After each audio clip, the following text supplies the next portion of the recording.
Hello everyone, my name is Martina Evera and we're welcoming you to Kwibuka 30. This year marks 30 years of commemorating the 1994 genocide against the Tutsi, and this year also marks 30 years of remembering, uniting and renewing the different ways in which this country has grown and risen from the ashes. And this year we get to see different ways in which this country has grown and various aspects of it, and one of the different ways in which we would like to preserve the growth of this country and seeing how far it has come is through the youth. Now today we're going to be discussing on the role of the youth in preserving the Rwandan history as well as fighting against genocide ideology. And today I am joined by Musa Mutsinzi, who is the National Youth Coordinator from the Ministry of Youth in the Kicukiro district. Hello Musa. Hello, good morning. Good morning. Thank you very much for joining me. Thank you so much. Yes, I'm also joined by Rosine Mukabagorora, who is a 1994 genocide against the Tutsi survivor. Thank you so much for joining me, Rosine. Thank you, Martina, for having us. Yes, and we also have amazing audience members from PLP, Peace and Love Proclaimers. Thank you very much for joining us here. Yes, so together with all these people, the audience members and the panelists, we're going to be, like I said, discussing and pinpointing as well as talking about the different ways in which the youth can be able to take up the role in preserving the Rwandan history, making sure that it is not forgotten, making sure that whatever happened 30 years ago does not happen again. And this is also done through fighting against the genocide deniers as well as fighting against genocide ideology. So I briefly introduced my panelists, but I would like them to also briefly introduce themselves. Thank you. My name is Musa Mutsinzi. I'm the National Youth Council Coordinator in Kicukiro District, and I'm happy to be here to discuss with my fellow young people whom we are here together in this room. And yeah, we are now heading to remember for the 30th time genocide against the Tutsi in 1994. It marks a very huge thing, especially for the young people like us who were born after genocide against the Tutsi in 1994. So we have a lot to learn and we have a lot to do moving forward against the genocide ideology to come back again to our country, and also to make sure that it's all over the world and we participate to make sure that we are the youth who contributed a lot throughout the genocide times, and we have to contribute a lot to turn around the coin and rewrite our history. Yes. Thank you. Thank you very much, Rosine. Thank you so much, Martina. My name is Rosine Mukabagorora, and I work for an organization that works to empower women and youth. And I'm a member of GIRG, which is Graduate Student Survivors of 1994 Genocide Against the Tutsi. And really, it's a pleasure to be here and to be able to discuss this important topic. Yes, thank you very much. In my brief introduction, I mentioned that Rosine is a 1994 genocide against the Tutsi survivor, and would like to kindly ask you to tell us about your testimony. Wow, thank you. It will be really hard to be able to talk about everything, but I will try to kind of summarize what happened. And basically, I was young during the genocide, so there was a lot of things that I was not understanding that were happening. But of course, I cannot miss something to share with you. So I was born in Southern Province, which is in Ruhango district. And I was born in a family of 5 kids, and I was the last one. So what I can remember from my family, it was a united family, because my father and his sibling, his other 3 brothers, we were living in the same neighborhood. So with my grandmother, because my grandfather died just before. So. I remember that time. I will never forget that time, because I was excited, you know, because I didn't know what was waiting for us, basically, because I remember they told me, you need to wear your favorite dress. And I was like, wow, because usually before the genocide, we used to wear those beautiful dresses or beautiful clothes when we used to have to go to church or those, days that are really celebrated. So it was, exciting for me because I was young. I didn't understand what was happening. But I could just see that there were like meeting everywhere, like people discussing, but I was okay because I didn't know anything. So I had like my brother I was 4 at that time, and my brother was 6.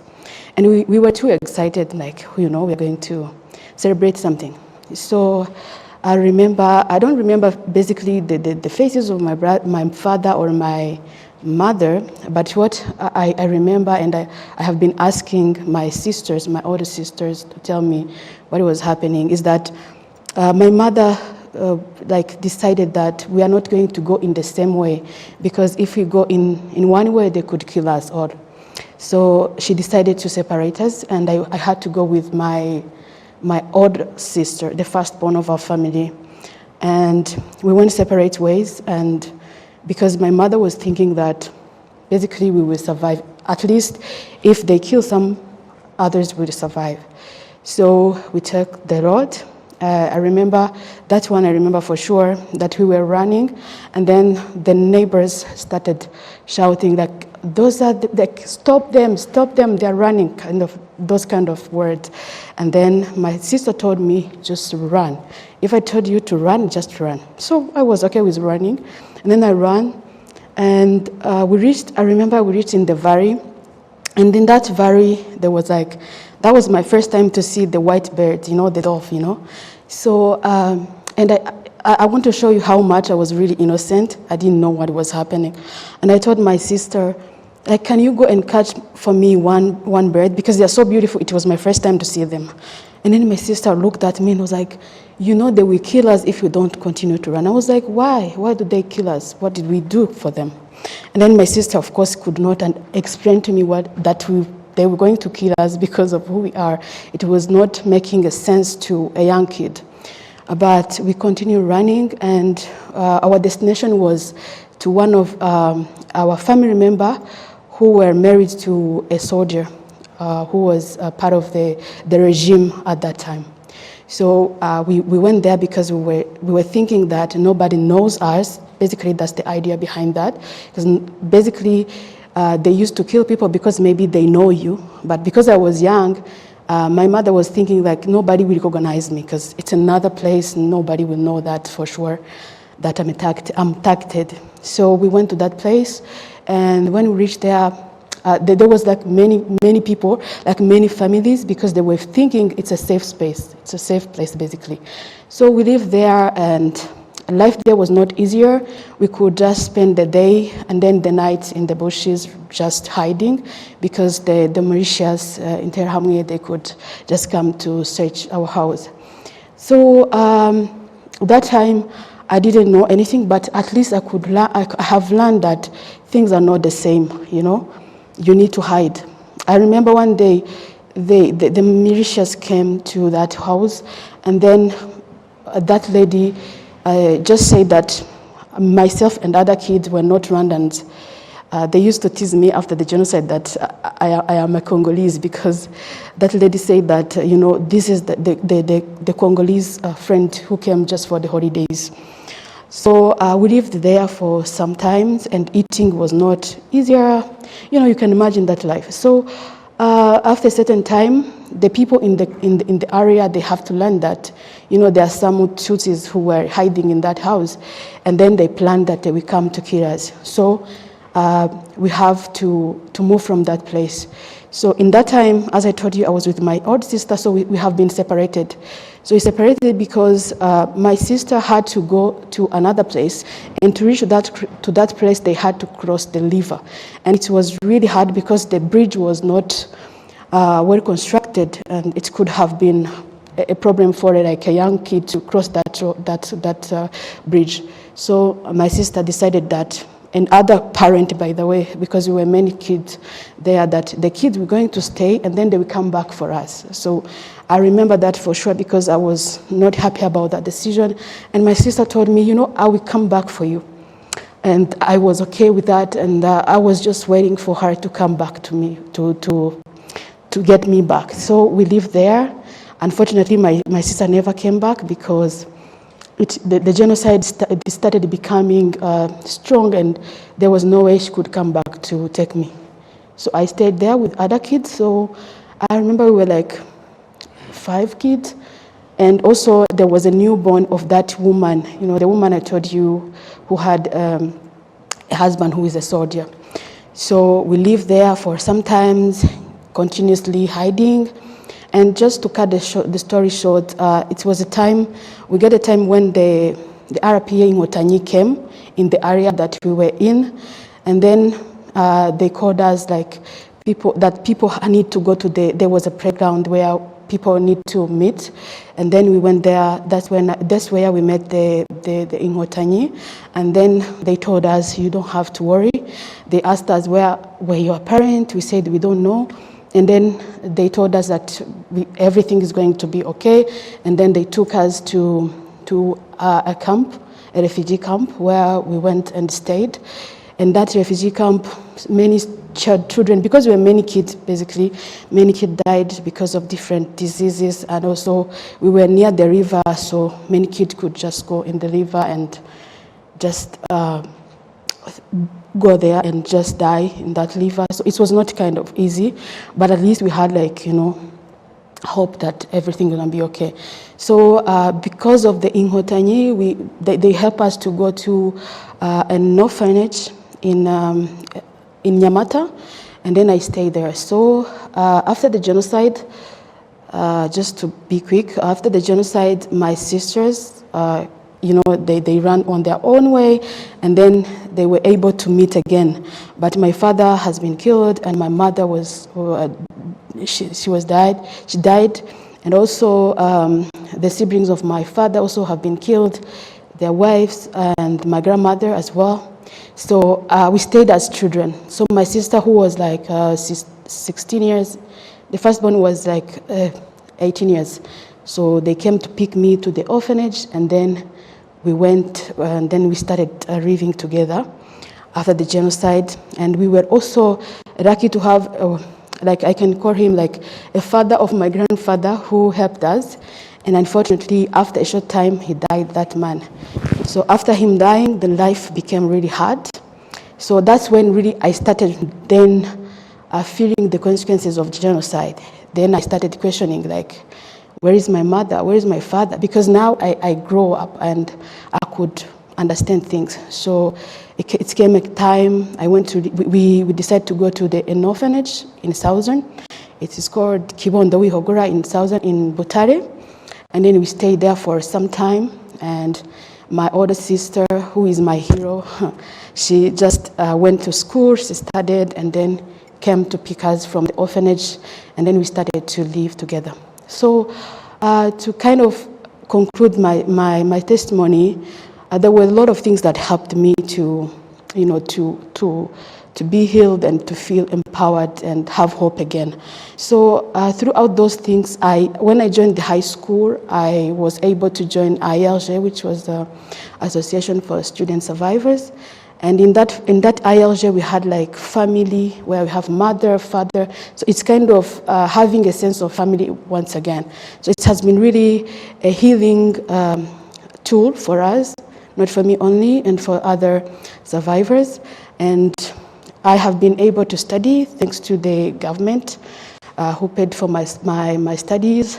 After my bachelor degree, I was fortunate to get a scholarship from the Mastercard Foundation, where I went to study in American University of Beirut, and I graduated from the master's, then came back and got married. Now I have a beautiful daughter and a husband, and really happy to be in this country of peace. And yeah, that's how I can say it. Yes, thank you very much, Rosine, for your testimony. Thank you for sharing. And it wasn't an easy journey, like you mentioned, having to go through all that at such a young and tender age. And you mentioned how your sister was your hero, and how the government, at the end of it all, with the help of Inkotanyi, was able to provide for you a presence of education, and you were able to come out of the ashes and outlive such atrocities. Of course, you will never quite fully heal from what you saw as a young child, or even growing up and understanding the real essence of what went down. But we're thankful that you're here, and thank you for sharing. And as we kind of go back to the topic, through your testimony and through you growing up and understanding what the 1994 genocide against the Tutsi really was, and maybe through explanations from the family members that you were left with, what do you think, in your perspective, is the importance of preserving this history, especially when you are even telling your testimony to young people like this in front of you? What's the importance of young people understanding this history, or even learning it through testimonies such as yours? Yeah.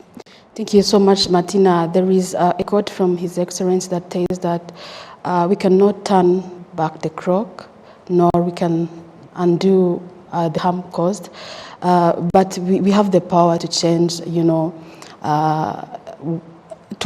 kind of think about our future, and then make sure that what happened never happened. It's really a quote that I like. So from that, I would like just to say that, yes, what happened, it happened, but through preserving the history, it will help the young people to learn from our history. Like, our history is not something that we can be proud of, for sure. It's not something that we can be proud of, but it's our history. We have to own it. And basically, the important thing is to learn from it, take a lesson and make sure that what happened, if you know the causes of the genocide, and then kind of understanding the consequences, then it helps you to kind of make sure that what happened in Rwanda will never happen again, and not only in Rwanda, even elsewhere. So I think it's a very important thing to do. Yes, thank you very much, Rosine. Over to you, Musa, as a person who works in the Ministry of Youth as the National Youth Coordinator, but also someone who was born right after the genocide. In your opinion, what do you think is the significance of involving the youth in preserving the history? Because there is preserving the history as a nation for the young ones to grow up understanding the history and knowing that it's something that we shouldn't forget in order for something like this not to happen again. But what's the importance of involving the youth in such conversations? Thank you, Martina. I can start by saying that forgetting your history is like a crime. Because technically, if you don't know where you're coming from, it's simple. You can be diverted in other different ways, heading to the future that you don't really master and understand. You asked about the role of youth in preserving this history. And first of all, what kind of history are we trying to preserve as youth? Allow me to tackle on the youth perspectives, and also especially to understand the essence of us as youth to know this history and also to do something about it. Youth in Rwanda, when it comes to genocide against the Tutsi ideology and even implementation, they're in 4 categories. One, there is a youth during the time of colonial times who are trained, prepared to be the leaders who will take the offices after the independence. That is the youth. There is something they were being taught, how to behave, and the other ideology, because the unity of Rwandans shocked a lot those colonial masters during that time, and they had to try the best they can to divide the Rwandans in the so-called clans or tribes, which were definitely the economic classes of Rwandans, and they turned it into something else as a tool, because it was kind of popular, and also it was easy to identify, because before identifying Umunyiginya, Musinga, Umuha, Muchaba, Muzigaba wasn't that easy for them, but they said, okay, we have three parts, Abatutsi, Abahutu, Nabatwa, according to the economic classes that we belong to. And they used it and tried to give it another image, another history, which was wrong to that time. And then those young people who are being groomed, and they try to teach them, you know, this is your clan, this is where you belong, you are the Muhutu, you are the Tutsi, you are the Twa, and so on and so forth. That is the first generation of young people in Rwanda when it comes to the history of genocide happened in Rwanda. And the second category, those young people were groomed, okay, they were now, they grow up and they took offices after 1962. We got the independence. They were involved in different government authorities and other places where they was contributing to the country's development, but they didn't leave them. They followed up, and then they tried to groom another second generation of youth. And that second generation is the one who actually prepared fully, taught Rwandans, young people, the third generation, this is the genocide. This is your clan. You have to be, we have the majority Hutus, we have the minority Tutsis. Actually, the Twas were not actually kind of being considered throughout that time, but they were only focusing on the majority Hutus and the minority Tutsis. And then we had another generation of young people who fled outside the countries, and unfortunately my family was part of the Rwandans who fled outside the country because of those ideologies, those separations, those killings from 1959, 1972, 73, and after that. But we had, I have a family who stayed here, and they were slaughtered. They were slaughtered during the genocide in 1994. So the third generation of young people, they took charge. Especially they were led by our President, His Excellency Paul Kagame, in RPA, and they came in the country, they stopped the genocide. The genocide, for the third generation, there are two sides. One for the ones who are coming to liberate the country and stopping the genocide, and the other side, there are other young people who are actually committing genocide. So that is the third generation, or the third category of young people. And the fourth, it is us who are here. We were born after genocide, right after that horrible period. But we had to learn a lot. We had to learn a lot, and we have to contribute a lot too, because we have different stories, different histories that has to be preserved. And today that we are learning it on a daily basis, today that we are participating in it, even us sitting here discussing about this topic, is one of the way of preserving this history.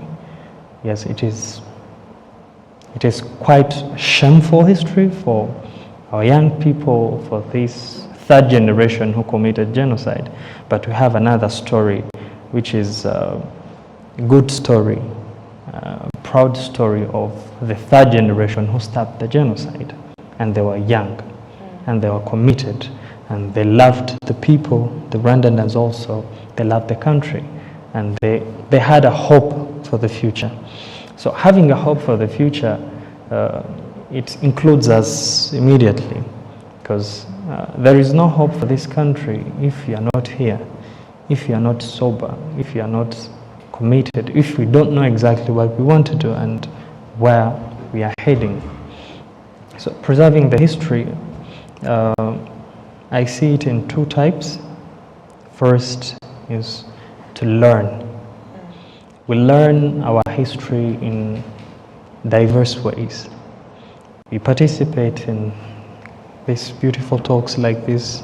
We learn. The good thing now today, we have technological advancement, whereby it is easy for us to acquire knowledge on different platforms.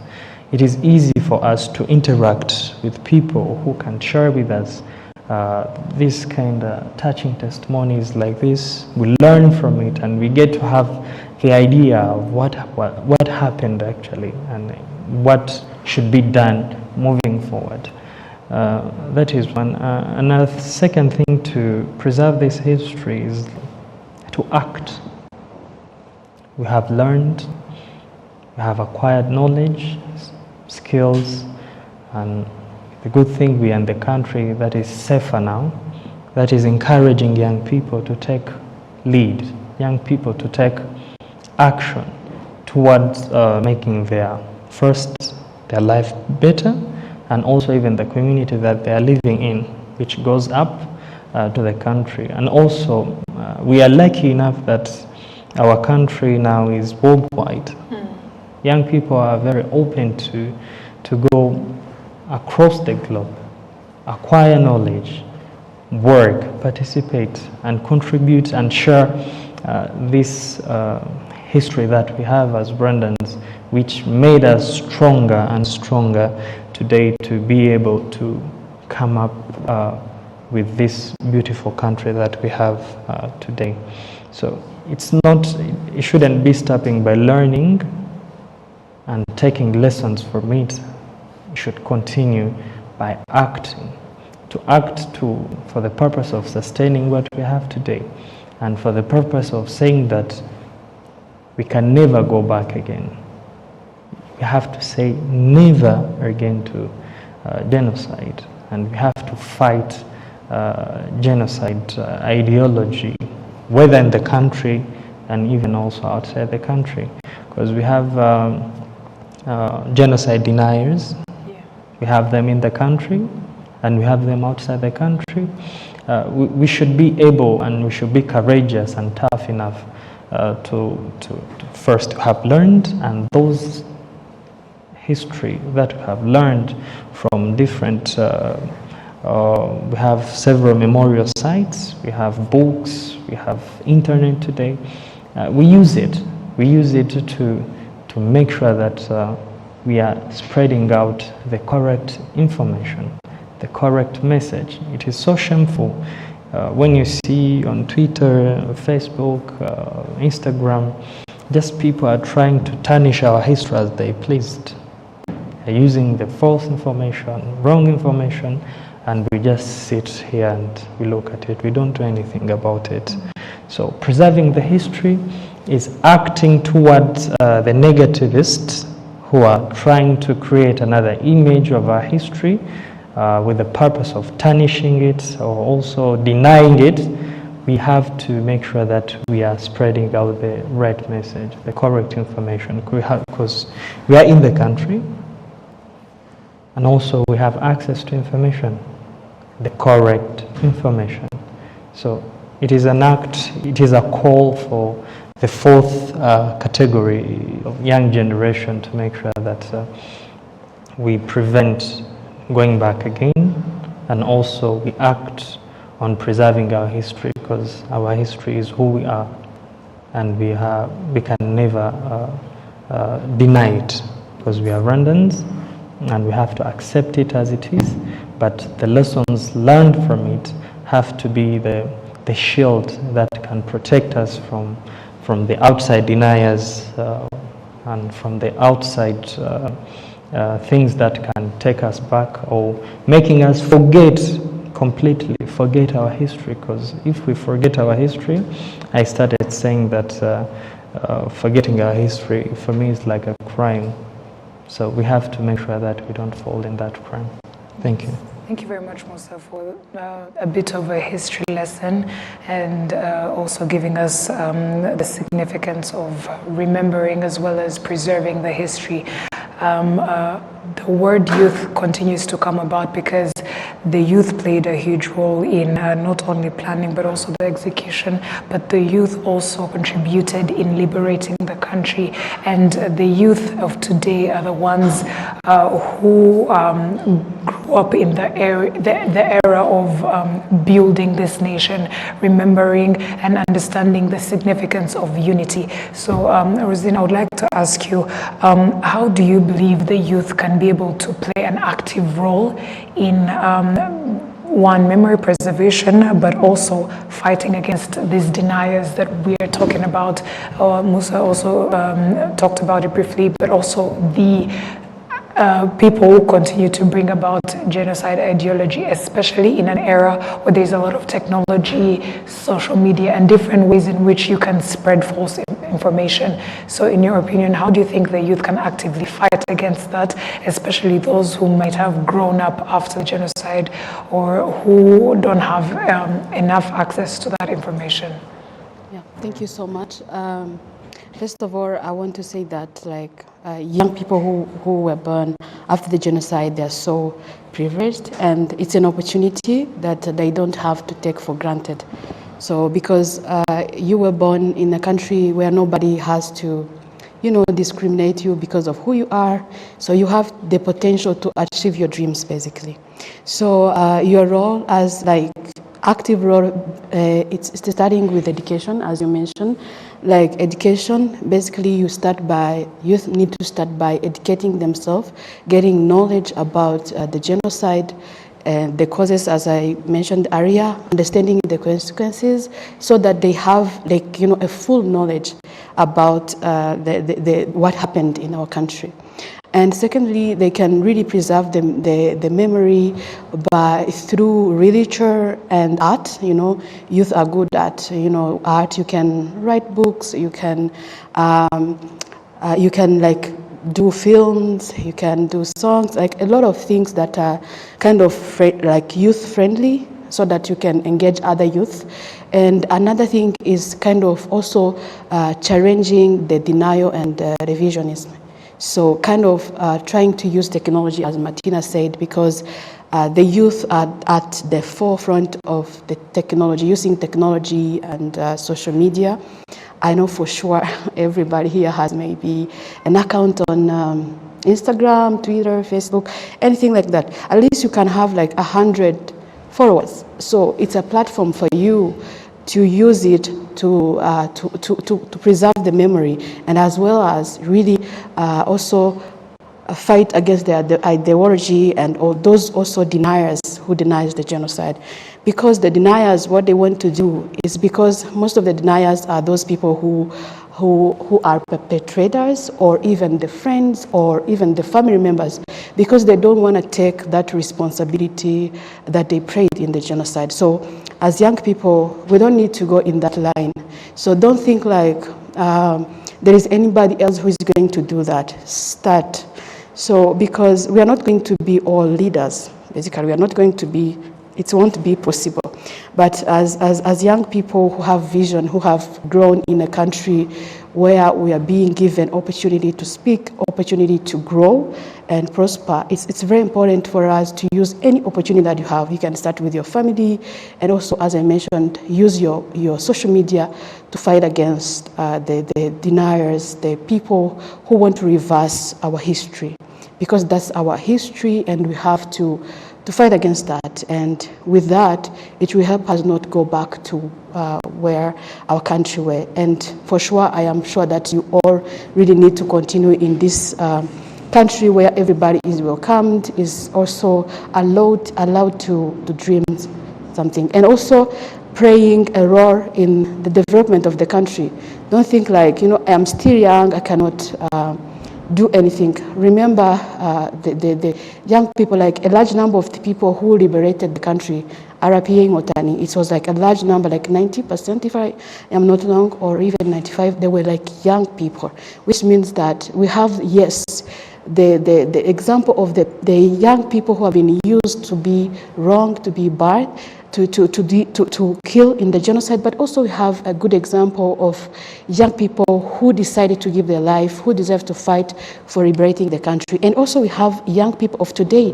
You know, we are having a lot of young people who are doing amazing work, you know. So I think that's what I can share on that. So. Yes, thank you very much. Musa, also not moving far from the question that I asked, Rizin, you briefly talked about the genocide deniers and those who keep on spreading the genocide ideology.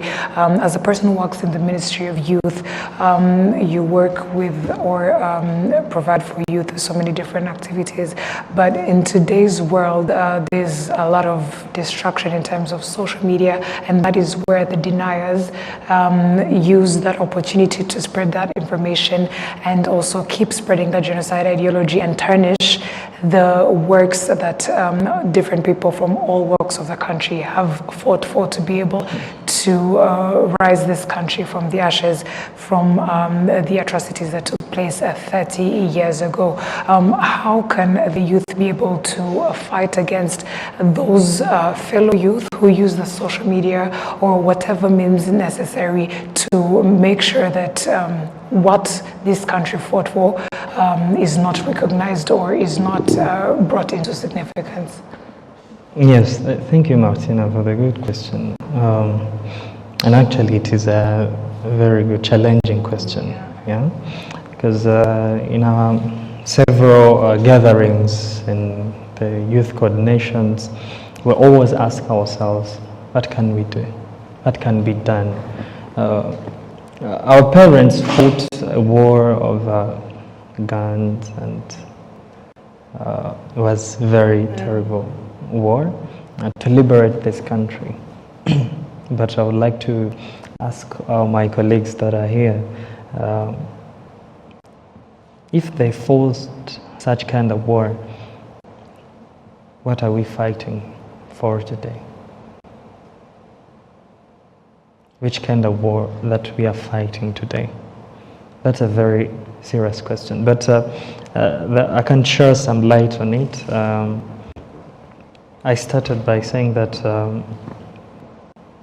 if we really love our country, I can take an example. We have smartphones today.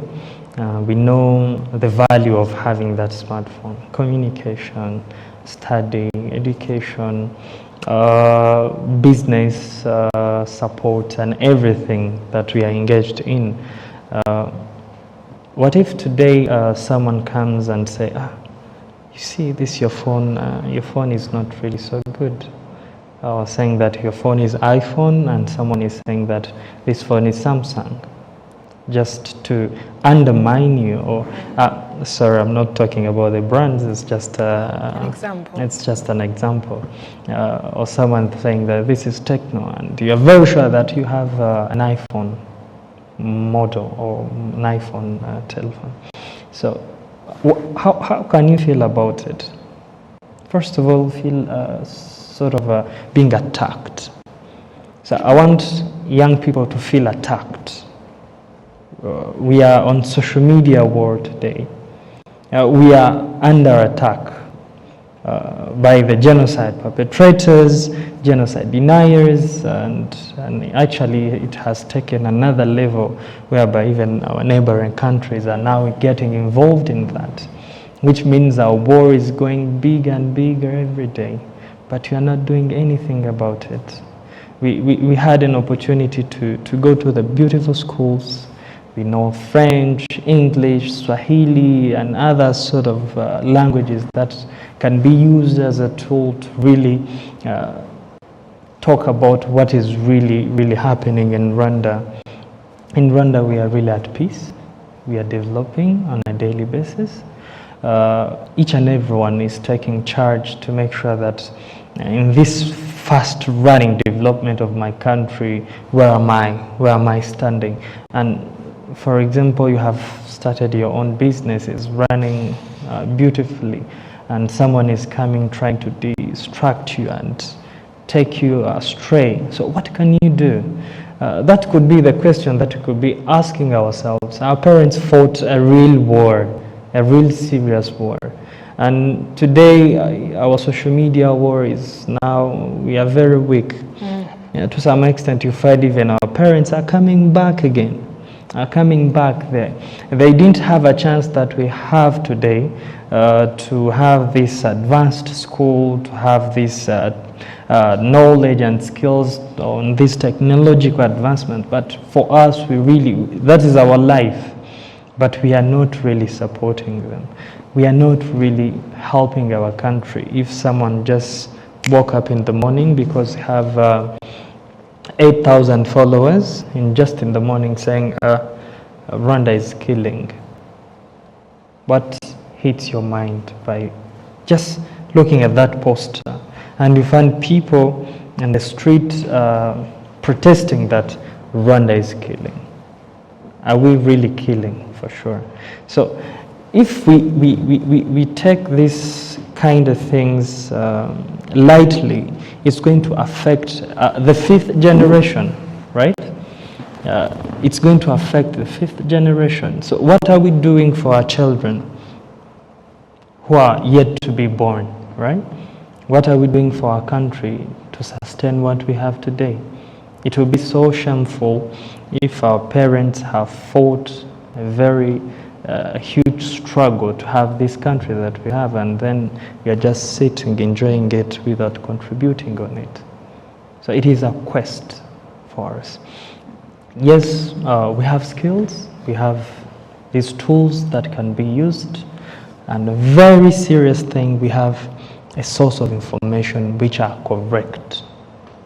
But to some extent, we are a bit kind of lazy to learn, to read, to visit, and to get inspired to get inspirations from our history, and then we act on it. Because this kind of information that they're using, it's analog. It's 1994s and 1990 something back there. But for us, we have updated, sophisticated tools that we can get information from. So the good thing is that it's not all of us, it's not general. We have young people at the forefront now. You can see them on Twitter, they're tweeting every day. They're trying to correct those wrong information that have been spread. It is simple for us. You can just like and retweet. It is simple. They are on Facebook. You can just like and share. We have platforms that we get together on, like WhatsApp. We have several groups. If you find on Twitter or Facebook or Instagram someone have wrote something that is contributing to this war that we are in, why don't you share it? If you are not courageous enough to like it and retweet or share, please share it with your colleagues. Maybe few of them can do that.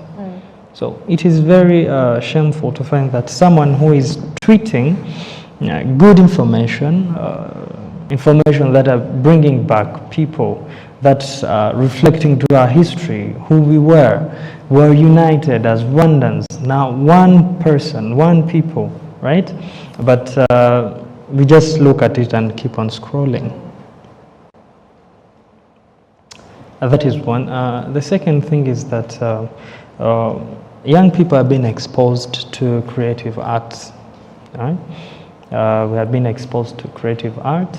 We can use performance art. We can use poems. We can use several ways of expressing our feelings and ideas.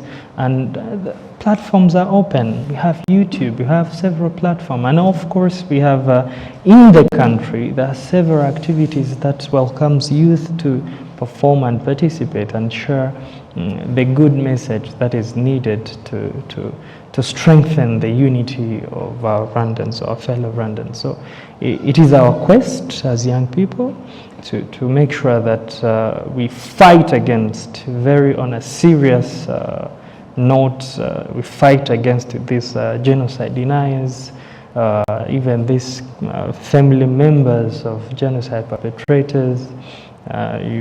Sometimes you find that even people who have been jailed, they're just writing letters, putting there, expressing what they understand, but it was really, it is totally wrong. So we need to stand up and act on it.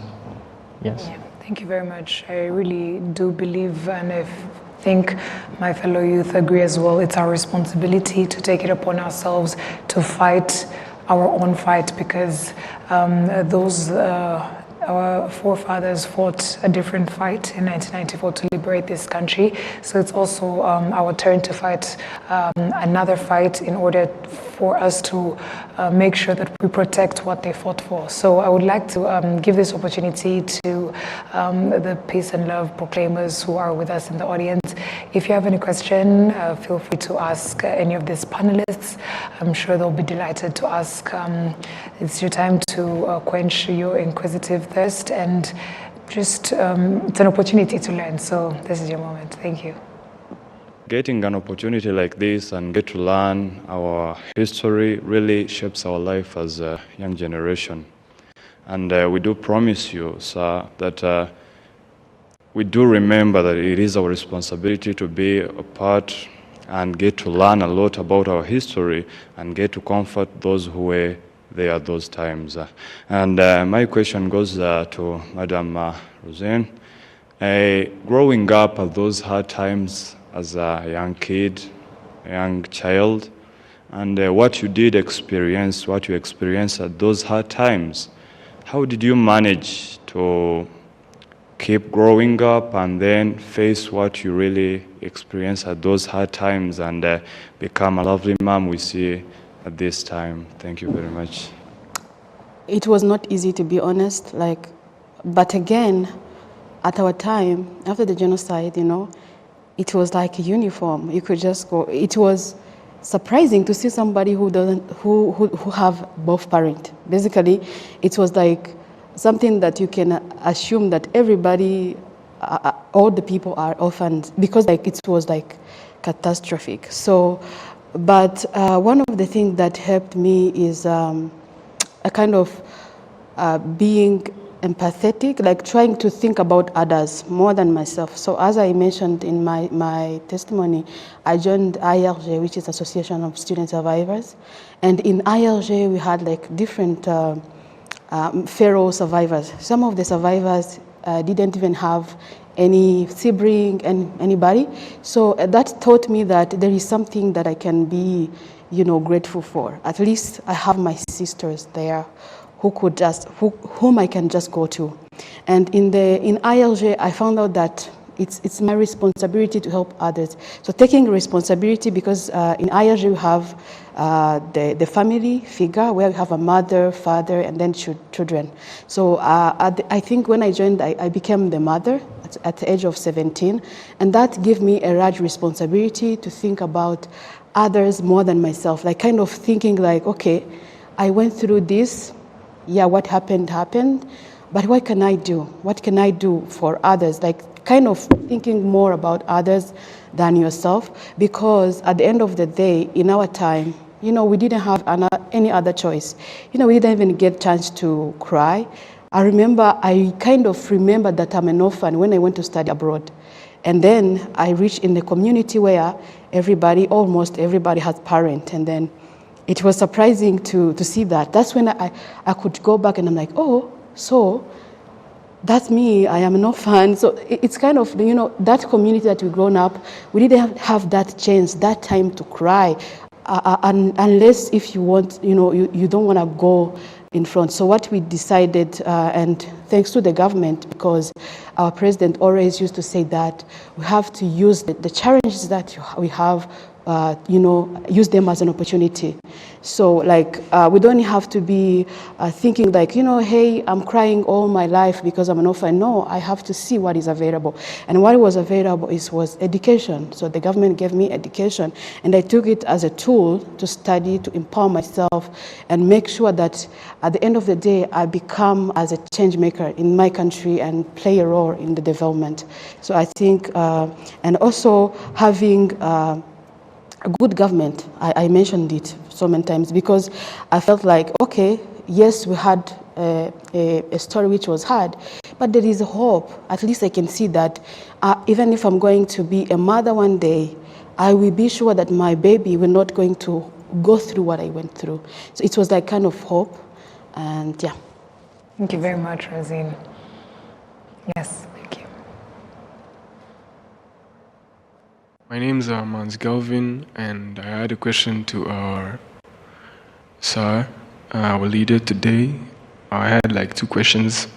First question goes, what should be the crucial role to the youth around the nation today to take measures on divisionism, and how can it be done? So the second is, what can we learn as the youth today around the nation on the 2 different generations with 2 different histories and stories to tell, and how can we shape our own future and instill a vision within ourselves?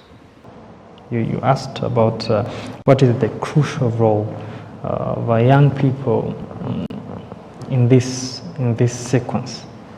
What should be done? I can tell you, congratulations, you have already started. Yeah, you have already started. Just even asking yourself that question, it's a one step moving forward to start the new adventure, which is the renew. We want to renew ourselves. We don't want to be held hostage of our history, of a dark history. I think I was in the room, I was discussing with Rosine. I was telling her, this is 30 years. I think now we should be celebrating where we come from. We should celebrate our resurrection as Rwandans, as the country itself, because we have come from afar. Yes, we were young enough to contribute, but we wasn't so young not to learn. We can start from there. We are not so young not to learn, but today we have strength, we have education, good education. Look at PLP. Back in the high school, I was part of PLP, several activities. So it was very beautiful at our time, and I believe it's still the same, good enough. I'm still having connection with some of your fellow colleagues, and we have started already. So let's not undermine the smaller step that we are taking. That is first. Let's appreciate and celebrate what we have now, okay? But with a cautious in mind, saying that what we have now, what if it perishes? What will be the country then? That could be the second step, thinking of it.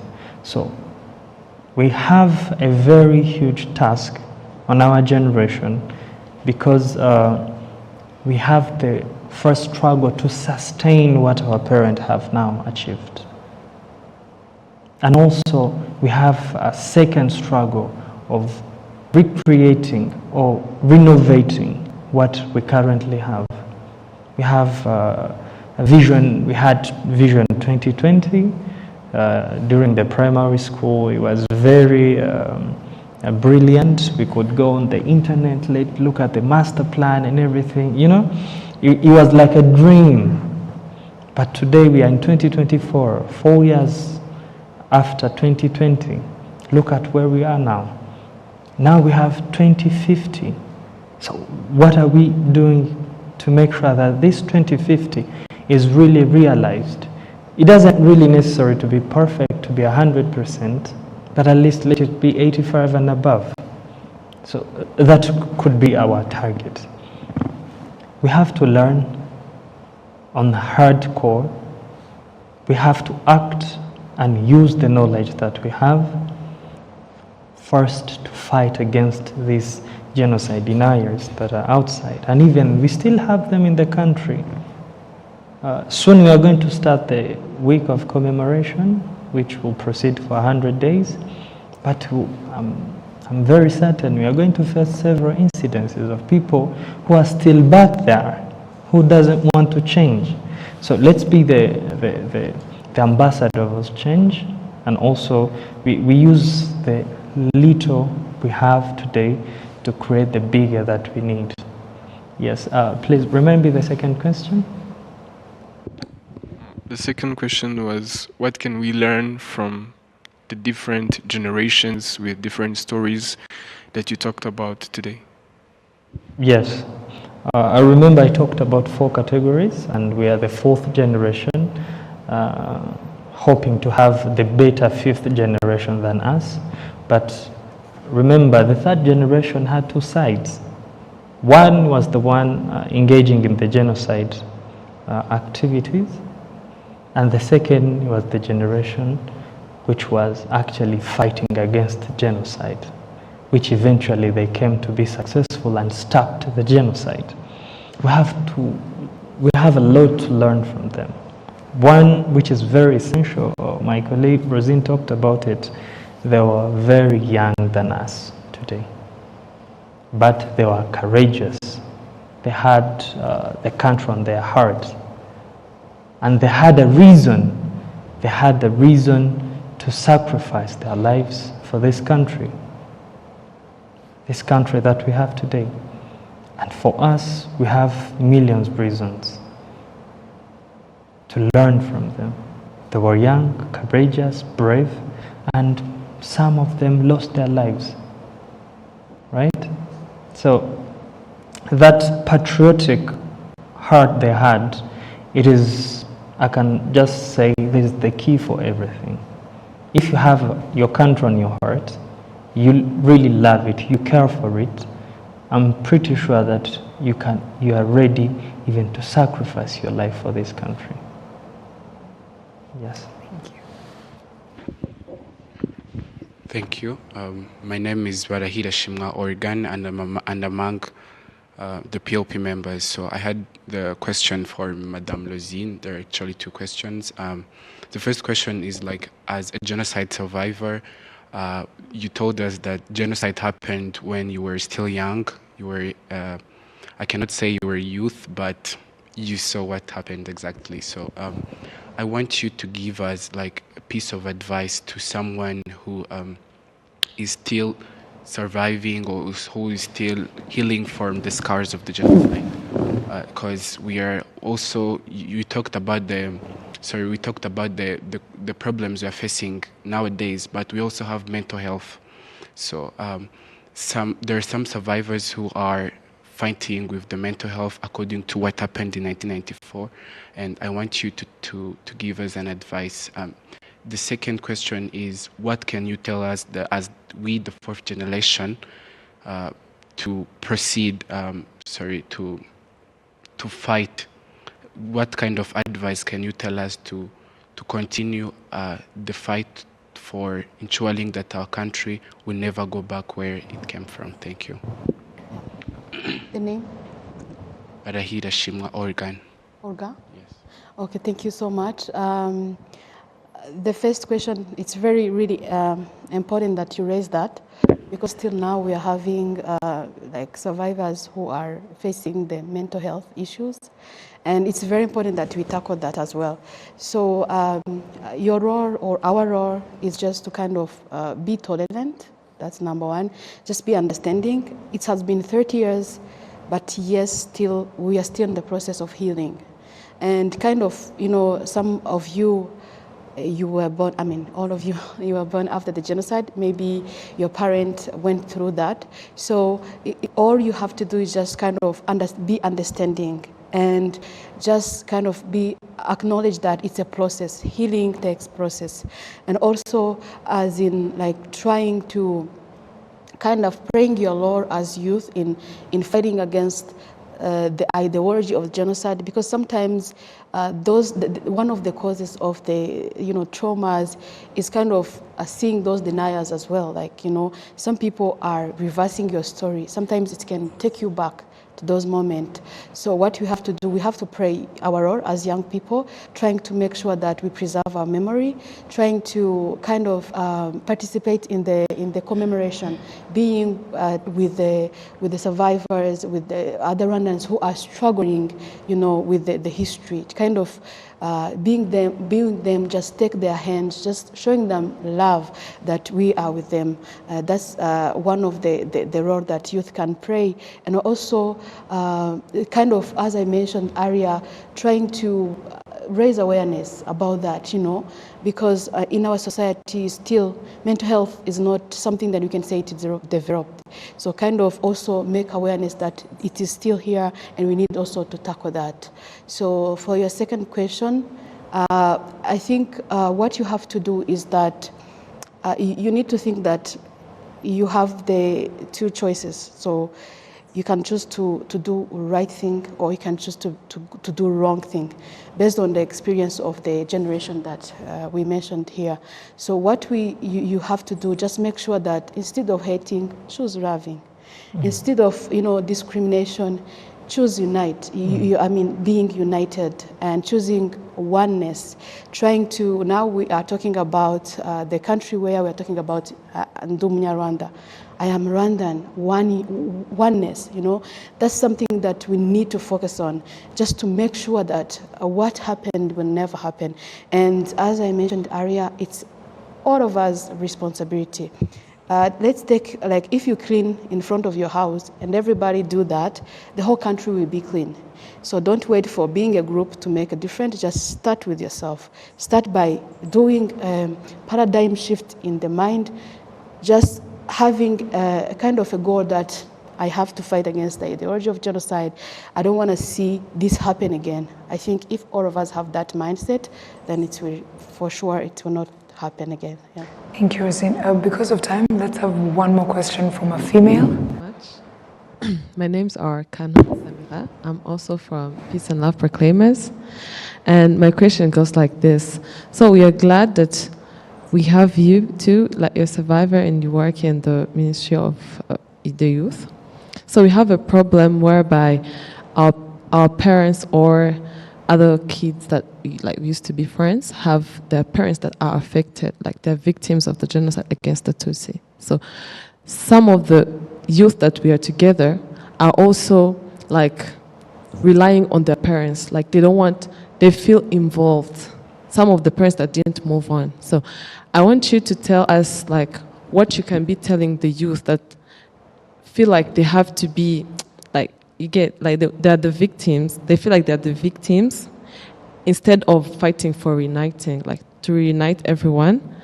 I want you to tell the youth what they should be doing instead of feeling the victim and not looking for what you can do in order to keep the reuniting as how we are moving in these days. We are fighting for reuniting. So I want you to tell them how they can stop feeling the guilt for their parents and start doing the reuniting as in the system we're in now. Yeah, thank you so much. What I can say about that is that even if they are their parent, yes, they are blood related, but the action of their parent are separated to their actions. So basically, they have to be judged by what they do, not because they are bloodly related to their parent. So I understand that because that's one of the consequences of our history, because the young people who were born maybe, let's say, from the perpetrators, or even who were not here, sometimes they can maybe think they belong to that group of people. It just kind of hinder them to feel free in the community. So what I think is just a kind of having a conversation. It's also a journey because it's one of the consequences and we have to deal with that. But one of the things that I can say maybe to anybody who feels that is that you are not really condemned by the action of your parent. Your parent are your parent, are the people on themselves, even if they are your parent, but you will be defined by your choices. If they choose to be wrong, choose to be right. So you will not be judged by your parent. Basically, now you have the opportunity to choose to be different from your parent, and also as well as to kind of continuously advise them, like also advising your parent. It's kind of a process, a healing process, if I can say that as well. Yep. Thank you. Do you have anything to add? Yes, I would like to say that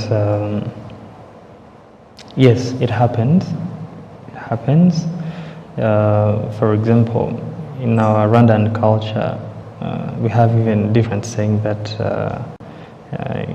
"mfura ni nkase," you know, so such kind of sayings. Yes, has their own meaning, but yes, I would like to call not only you, even for other fellow Rwandans who will be who are looking at this. Please don't judge someone from their parents' act. In Kinyarwanda, we have a saying that "icyaha ni gatozi," and it is well evidenced with records, with facts, even living evidence at the moment, whereby we have several leaders who are leading us today, and their parents have been perpetrated, they are committed genocide against the Tutsi in 1994, which is a sign, which is just a clear message from our president, Paul Kagame, just saying by act, you know, you cannot be judged by your father's or your mother's wrongdoings. So I would like to even encourage you, if you know some of them, call them. Starting by 7th of April, we'll start several activities in the country.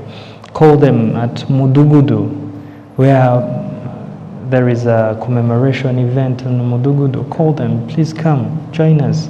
Show them that we are together as peace and love proclaimers. Yes? Let them get involved in these several activities, Mudugudu, Akagari, Umurenge, on the district level.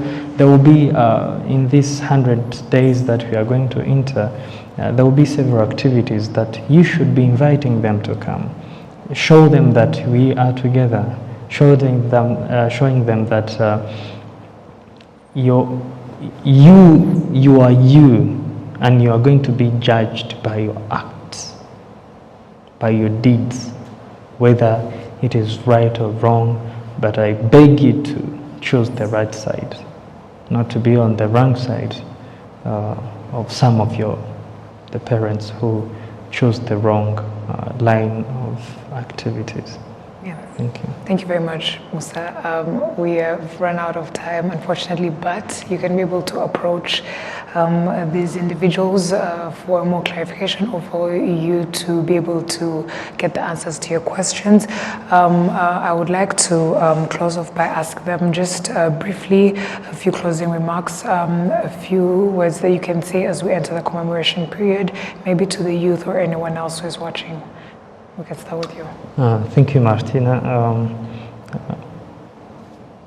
Think of the 5th generation. Think of it. And remember, unite, but put a stress on the renew. Have your country on your heart. Be patriotic and courageous enough to give comfort to those people who are affected by genocide against the Tutsi in 1994, who are still living with us today. Cherish them, show them love, and also invite those who still feel ashamed of their parents' doing. Tell them that this is the country of Rwandans. We are no longer in the country of the Tutsi, Hutus, and Twa. Thank you. Thank you, Ms. Rosine. Yeah, thank you so much. I would like to call for participating in the commemoration for the 30th, and as we will be celebrating life, especially for survivors. It's like surviving once again, because we're not supposed to live, but thanks to God we are alive, and also thanks to the RPA Inkotanyi who liberate the country. So please, I urge you to participate in Kwibuka activities, and as well as also, again, take this as your responsibility and be accountable for everything that is happening in the country, any activities, anything that the government policies that are around, just make sure that you also play an active role in that. Yeah, that's what I can say. Thank you very much. Once again, I'd like to thank my panelists, Musa Mutsinzi, the National Youth Coordinator from the Ministry of Youth, Kicukiro District. I would also like to thank Rosine Mukabagurura, a 1994 Genocide against the Tutsis survivor. Thank you very much for sharing your insights. And once again, thank you, Peace and Love Proclaimers, for your insight as well as the different questions, and also being here and understanding the significance of learning from not only the elders but people who passed through the treacherous times, and making sure that you contribute in terms of making sure that country can continue to grow. Thank you very much. And once again, let us continue to remember, unite and renew as we not only commemorate the loved ones that we lost in 1994, the genocide against the Tutsi, but also finding ways to preserve the history and learning it and making sure that it does not happen again. So one last time, this is Kwibuka 30. Thank you very much. Have a great day.